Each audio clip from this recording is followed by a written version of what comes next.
Well, g'day and welcome to the online ministry for St. Augustine's Anglican Church in Inverell. My name's Matt. It's great that you're watching with us today. This online ministry has been prepared for Sunday, the 23rd of April, 2023.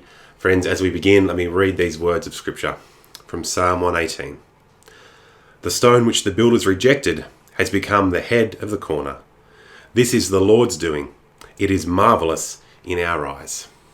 Let's begin in a time of praise.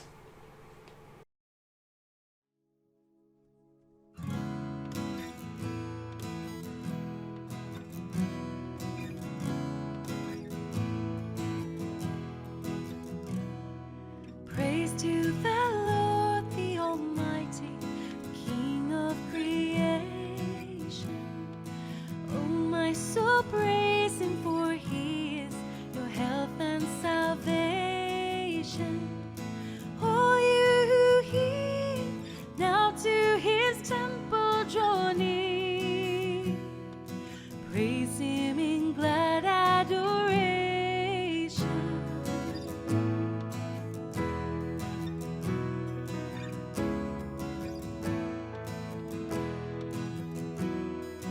Praise to the Lord, who so fearfully, wondrously made us.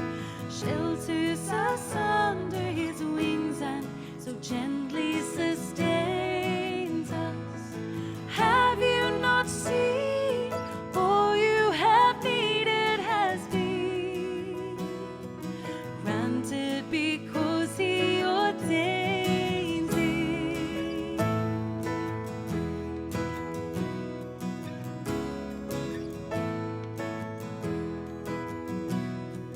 Praise to the Lord, who does prosper your work and defend you. Surely His goodness and mercy will daily attend you.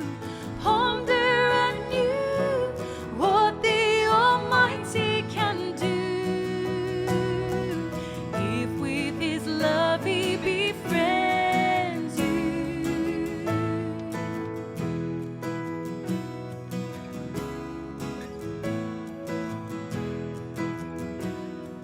Praise to the Lord, oh let all that is in me adore Him. All that has life and breath, come now with praises before Him. Praise to the Lord, oh let all that is in me adore Him. All that has life and breath, come now with praises before Him. Let the Amen sound from His people again, gladly because we adore Him.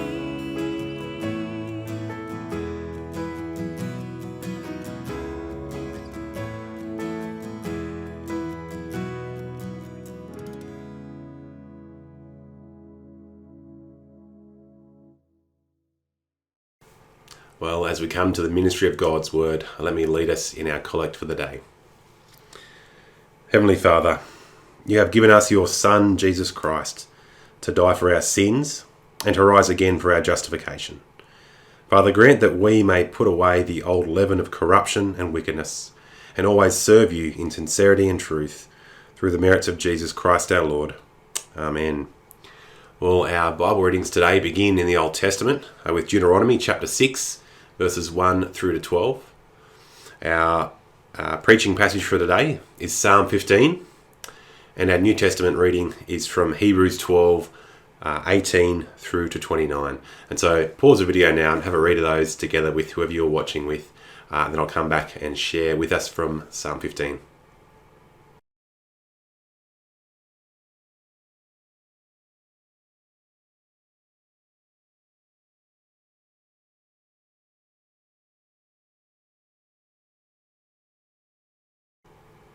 Let's pray. Heavenly Father, as we look at your word, please guide us through it. Help us to see our need for Jesus and respond by giving our lives to you in praise. Amen. Well, every single day we make decisions and we ask ourselves questions along the way to help us with those decisions. But the longer we've been around, I think the more we realise the importance of asking the right questions. When I'm on a road trip and I'm thinking about lunch, I could ask, which of these fast foods do I feel like? But I've come in the last few years to realise the right question is, well, actually, which of these will my stomach handle the best? If you're buying a car, you might ask, hey, what are the features that it has? But in 5-10 years' time, you might wish that you asked the right question, which is this car going to be reliable? Perhaps you're looking to buy a house and you might be looking at it and saying, hey, I heard it's been painted recently. What colour is it? Where in fact the right question might be, what things is this paint hiding that I can't see? Or perhaps, is there termite damage going on here that's below the surface? There's wisdom in asking the right questions in life. But there's one question that is more important than any other question, and it's the question of our psalm today. And so let's have a look at it together. The writer says in verse 1, Lord, who may dwell in your sacred tent? Who may live on your holy mountain? Now, I'm going to go so far as to say this is the greatest question in all of life, the ultimate question. In essence, the question is asking, who can stand in God's presence? Who is qualified to be in front of him? Or, to put it really simply for us, who can go to heaven? Now, it's wise for us to ask the right questions. Perhaps we're buying lunch, or buying a car, or buying a house. But there is no more important question in all of life than the one the psalmist asks here. In 20 years, in 50 years, in 80 years' time, all the other possible questions we might ask in life fade. They aren't going to matter anymore. But this is the question that will matter for all of eternity. This is the right question to ask. Who can live in heaven with God? Now, as we begin reading this, we remember that this is a psalm and it's not written in the first place for us. Right? It was written by King David about 1,000 years before Jesus was on the scene of history. And at that time, with David, there was not yet any physical temple in Jerusalem. The Ark of the Covenant, the Lord's presence, it dwelt among the people inside the tent or the tabernacle. Now, for the Israelites, ancient Israel, coming to be in the presence of God was a pretty serious thing. Now, the Israelites, they couldn't take it lightly. And now, being in the innermost part of the tabernacle, or the innermost part of the temple even, wasn't something that anyone could do. It was only for the high priest, and only for a particular time in the year, and only then, after he'd performed the necessary ceremonial and ritual cleansings and sacrifices he needed. And so, the question David is asking here in verse 1 is the right question. He longs for a real and intimate relationship with God, one that's not just simply in and out of his presence like maybe the high priest would, or like people then generally did in the temple. But he's asking not who can simply step in and out, but who can dwell, who can take up residence in the presence of God. Now, the ultimate question, it requires the ultimate answer. And David then gives us the answer in the rest of the psalm. How can anyone remain in the presence of God? Well, the original readers, they might have expected that the answer is some sort of ritual or ceremonial requirements, right? Performing the proper cleansings and performing the right sacrifices to make themselves acceptable. But that's not what we find here today. Now, what we see here is that being worthy to dwell in the presence of God, it's not dependent on ritual, rather more fundamentally. It comes down to an examination of our hearts and our characters. Right, last week in Psalm 14, we encountered the fool who in his functional atheism, he lives an ungodly life. But in Psalm 15 here today, here we focus on the qualities of a truly God-honouring life, a life of holiness. And if we were to break down what we see in the next few verses, we could say that they fall into kind of four main categories of things. And the first is verse 2, we see character. Verse 3, we see relationships. Verse 4, it's the heart. And verse 5, money. And so as we look at verse 2 now and begin with character, I actually think that verse 2 overarches everything that comes after it. In fact, I reckon that the very first line of verse 2 is a summary answer for the whole question. So have a look with me. What's the answer to the question? How can we live in the presence of God? First line of verse 2. It's the one whose walk is blameless. Now, blameless here, it doesn't mean sinless perfection. Blameless here is focusing on the moral integrity in life. All right, the idea is completeness. It's not just about appearing to live a good way on the outside, but actually walking with God on the insides, walking with God in our hearts, in the place that only He can see. Now, I'm married and both of my wife's brothers are civil engineers, and they work, in their work rather, they're involved in highway construction from time to time. And one of the things they told me they do in construction of a highway is they often take a core sample of what's beneath the bitumen to see what lies below what is visible. And when the core sample is taken and it's laid out on the workbench, you can see the quality of all the materials at each step of the way down below the surface. And this is kind of what this first line of verse 2 is talking about. Right? It's about integrity in walking with God. Not just in actions, but right down to the deepest level, right to the core of our hearts. Right? It's a true and a deep character examination. And I wonder, if God were to take a core sample of our lives and our hearts right now, what would He find? What would be seen on the inside that isn't visible from the outside? I wonder if that's a scary thought for you. Because for me, it's a scary thought. Now, as we keep reading verse 2, we see that this integrity throughout all of life obviously overflows then into what is visible. All right, so we keep reading. It's the one whose walk is blameless, who does what is righteous. And so we see integrity before God extends into what we do, into our actions. What we do shows what we believe in our hearts, or at least it should if we are people of integrity. Verse 2, the third line of it, one who speaks the truth from the heart. Right, integrity before God also extends into our speech, into our tongues.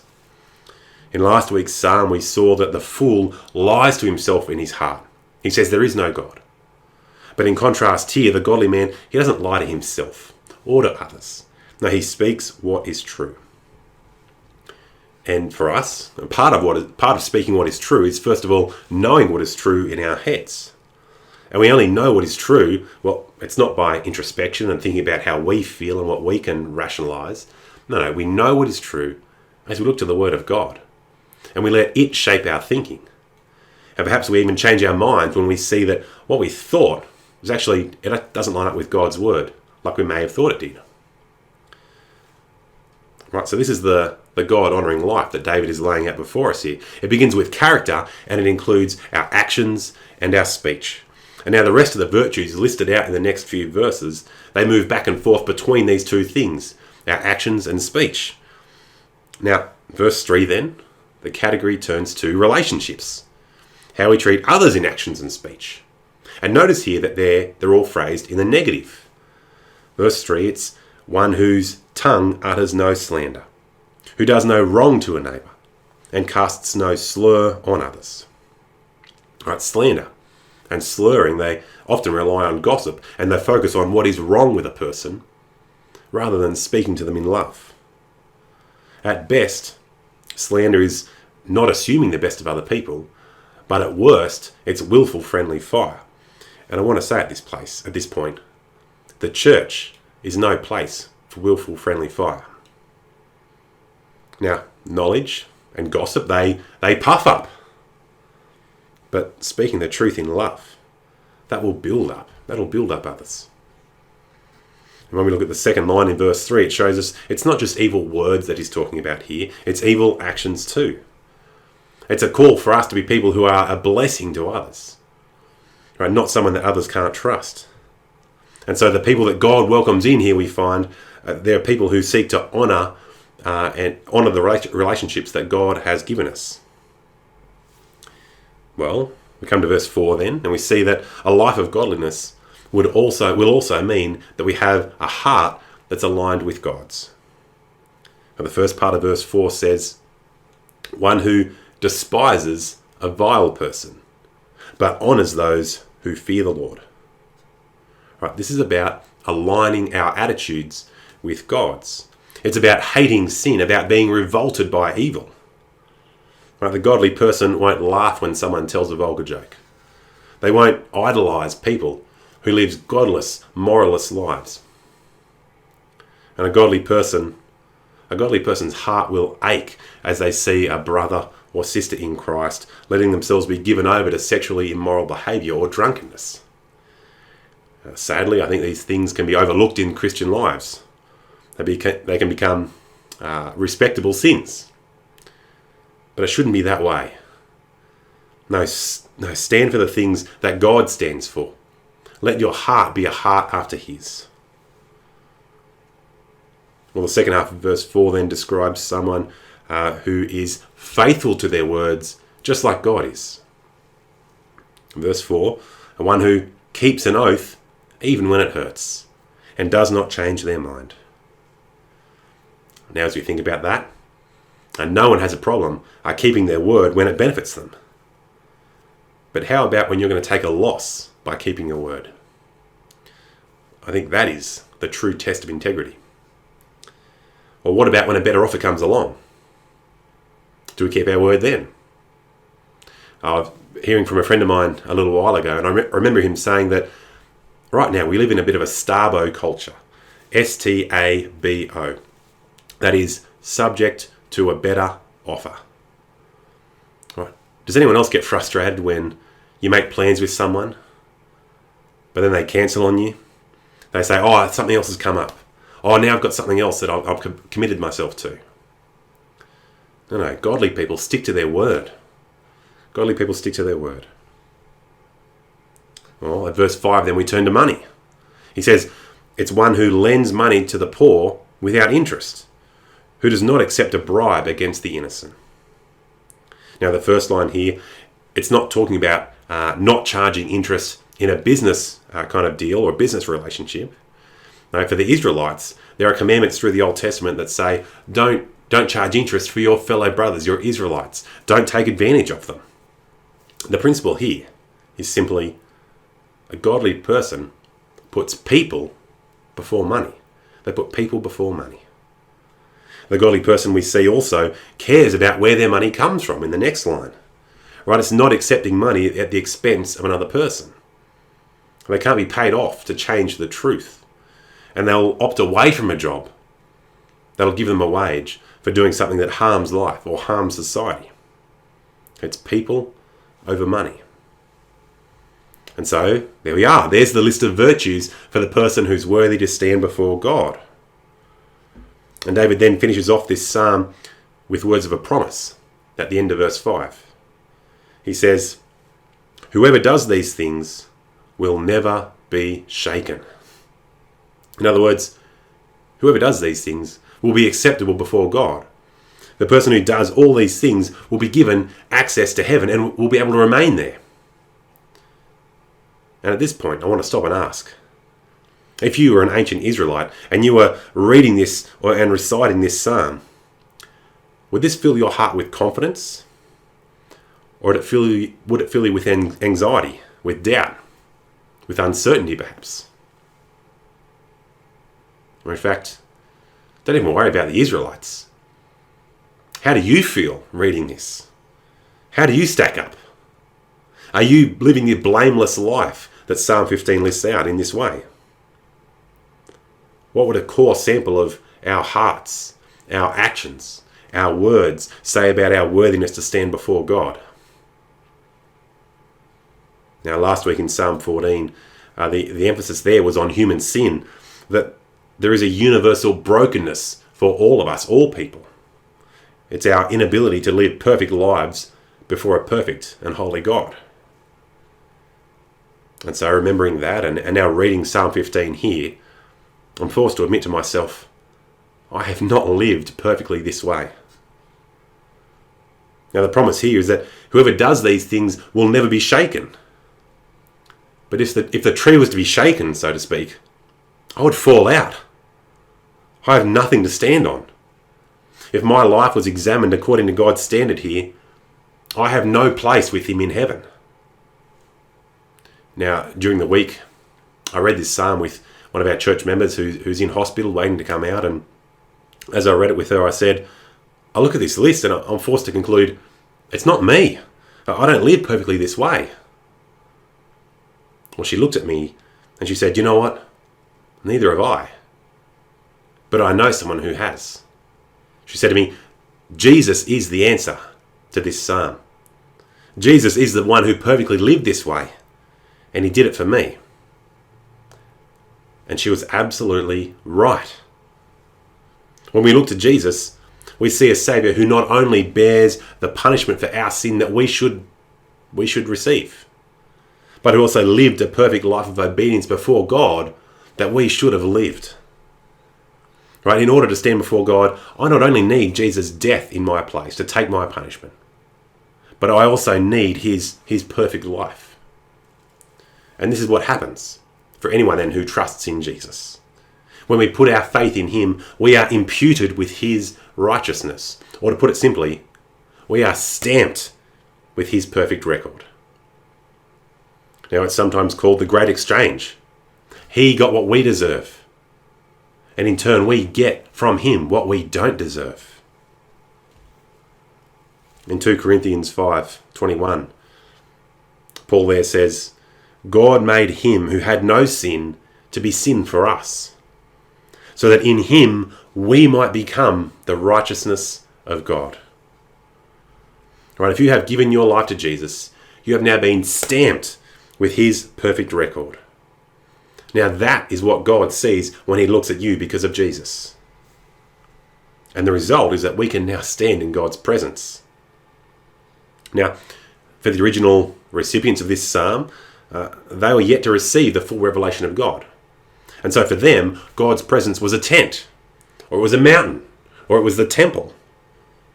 But in our New Testament reading from Hebrews 12, there the writer tells us that we are not approaching a physical mountain like Sinai, nor are we approaching God by coming into a physical tent, or a physical temple for that matter.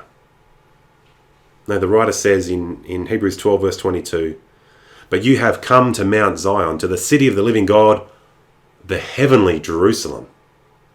Right? Heaven is the ultimate reality of being in the presence of God. And knowing Jesus doesn't only give us entrance into his presence, but it also gives us a permanent residence.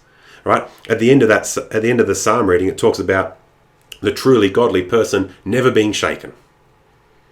And at the end of the Hebrews reading, the writer says that God will shake things up on the final day. And only the things that cannot be shaken will remain. Now, if you trust in Jesus, if you have found new life in him, then you cannot be shaken. You can speak the truth in your heart. That because of Jesus, you are a citizen of heaven. That is your future and your true home. And by the grace of God, my ability to live the Psalm 15 life of godliness is no longer the determining factor in my being good enough for God. And that's a good thing. Because I can't live up to God's perfect standard on my own. I fail again and again. But no. I am now stamped with Jesus' righteousness.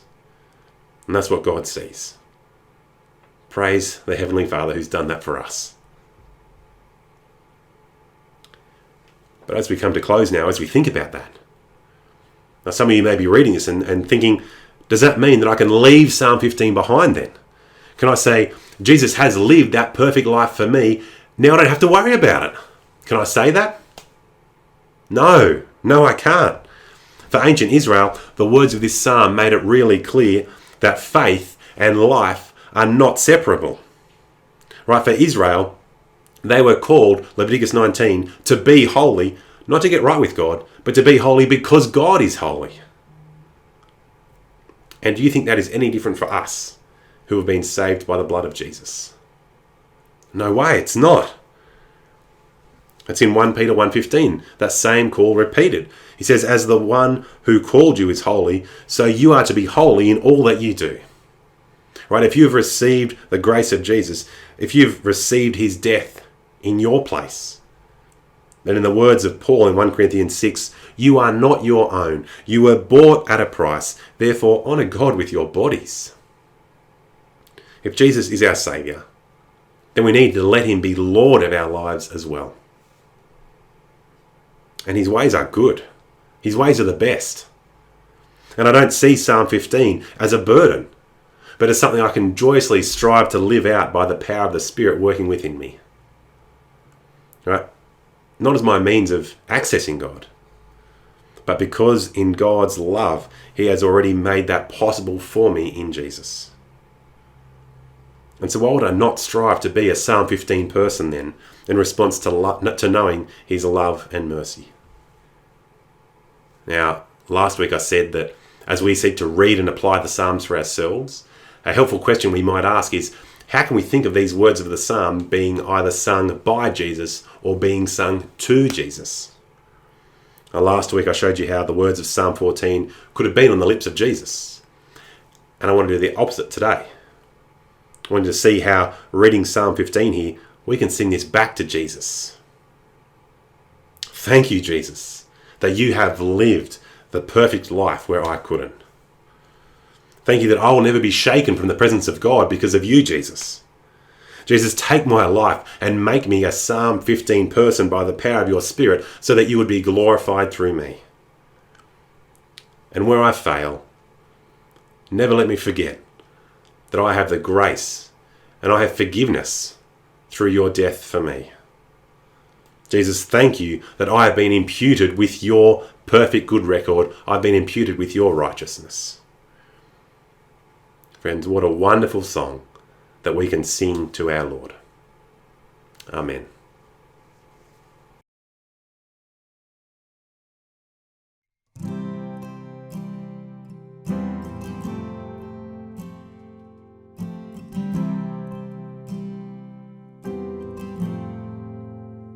Consider Christ the source of our salvation, that he should take the penalty for me.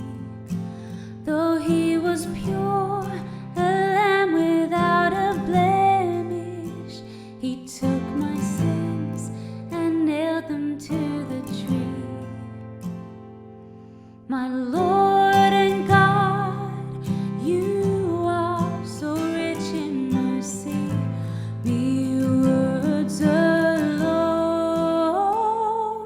are not sufficient, thanks. So take my life, transform, renew, and change me, that I might be a living sacrifice.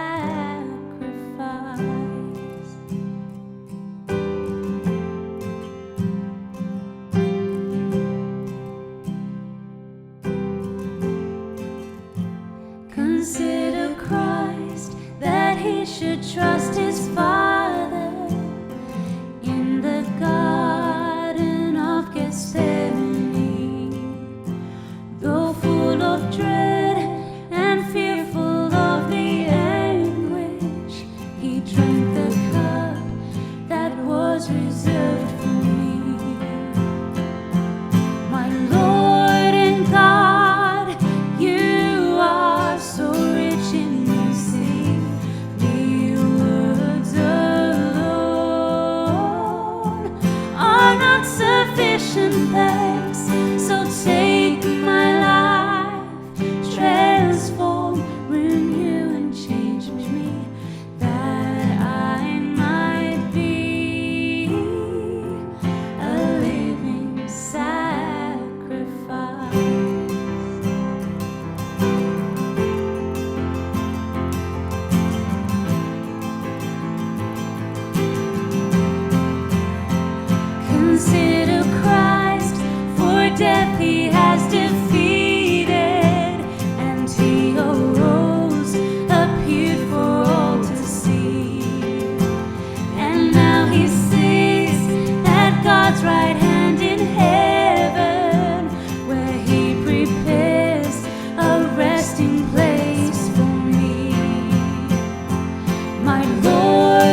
Well, as we come to a time of prayer, please take a moment now to pause the video and be praying for things that are happening in your life, things that are happening in the life of our church or your church if you're not a part of St. Augustine's.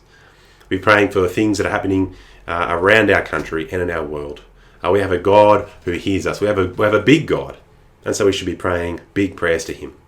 After we pray, then we'll have a final time of praise.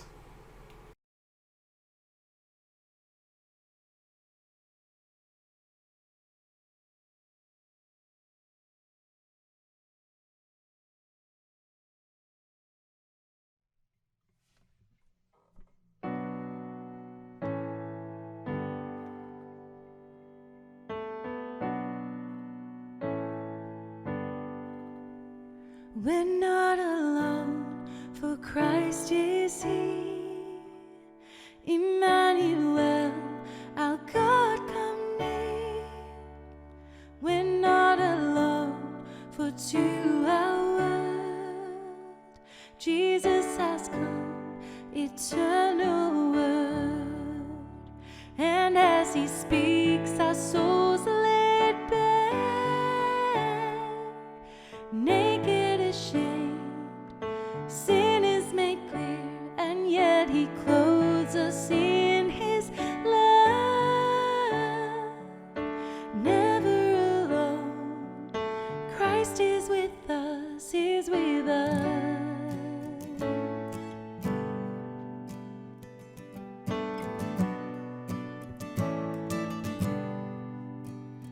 The longest walk, earth's darkest day, the pressing crowd, his mounting pain, a heavy load of grief and shame, breathless that we should breathe again. Father, forgive them, comes his cry. Silence from God blackens the sky, a creeping dread in every heart. Lost in the world, now God departs, God departs.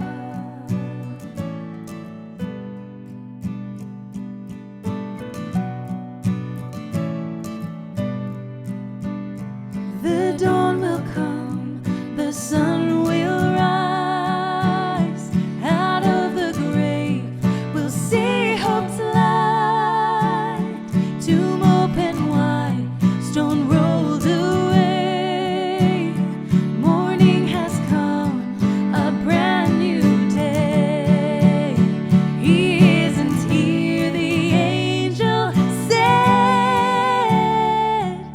He is alive, no longer dead. Our hearts are lifted, souls are raised high. Christ is with us, Christ is our life, he's our life.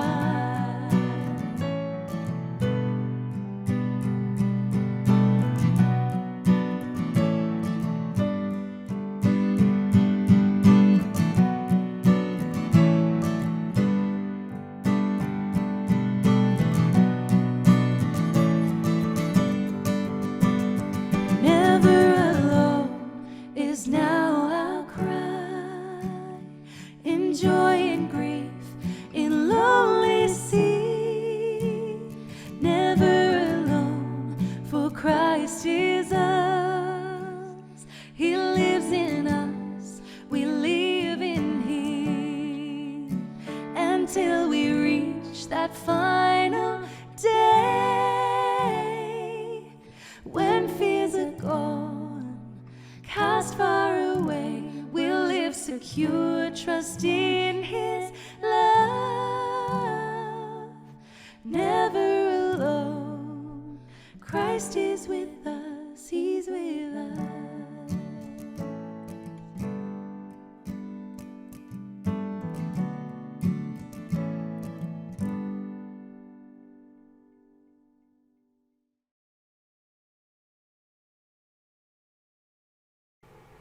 Well, as you go, let me encourage you with the words that I shared earlier from 2 Corinthians 5, words that perfectly capture how we read Psalm 15.